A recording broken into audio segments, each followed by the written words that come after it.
Hi friends, कैसन बानी आप सब। BH 420 वीडियो संग चैनल पे आपका बहुत बहुत स्वागत बा। तो रउआ आ गइल बनी देवर भाभी के मजेदार गाना सुने। तो ये है हमार देवर। तो चली सुनी, एगो हम गाना गाए, मोह गाना के जवाब ई दे। रउआ सबके कमेंट करके बताओ बा कि के गाना सबसे अच्छा लागल। तो एंड तक बना रही और कमेंट करके बताएं कि केकर गाना सबसे अच्छा लागल है। शुरू करिए ही, पहले इनके सुनी। तो चलिए शुरू करते हैं।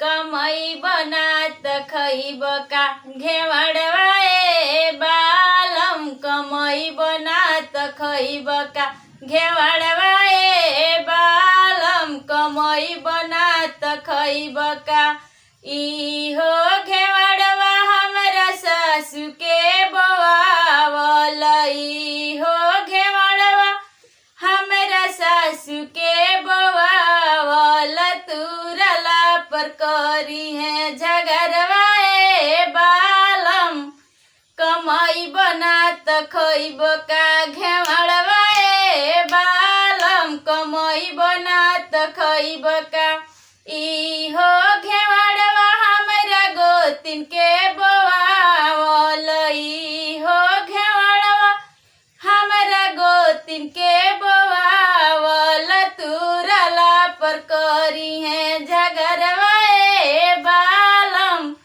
कमाई बनात खइब का घेवड़वाए बालम, कमाई बनात खइब का।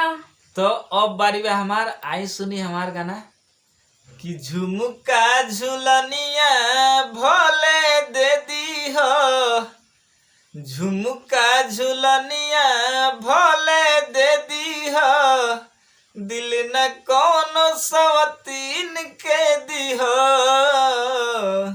झुमका झुलनिया भोले दे दी हो, दिल न कोनो सवतीन के दी हो, मारो में के बात याद कोली हो, कोहबर के बतिया याद कोली हो, दिल न कोनो सवतीन के दी हो, अरे झुमका झुलनिया भोले दे दी हो, दिल न कोनो सवतीन के दी हो, कि ठीक से कमाई है राजा, टाइम से खोई है राजा, बात धनिया के मनी हो,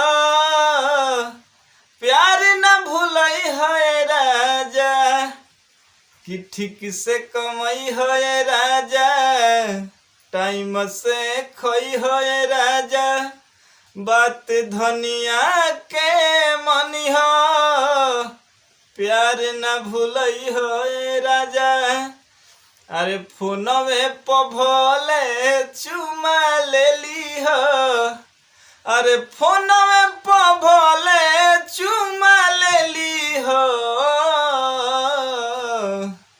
दिल न कोनो सवतीन के दी हो, अरे झुमका झुलनिया भोले दे दी हो, दिल न कोनो सवतीन के दी हो, झुमका झुलनिया भोले दे दी हो, दिल न कोनो सवतीन के दी हो। तो कैसा लागल गाना कमेंट करके बताई। अगर गाना अच्छा लागल होखे तो एगो लाइक कर दी, और चैनल पर अगर नया बानी तो BH 420 वीडियो सॉन्ग के सब्सक्राइब कर ली। चलिए मिलते हैं अगले वीडियो में, और कमेंट करके बताएं कि गाना के सबसे अच्छा लागल।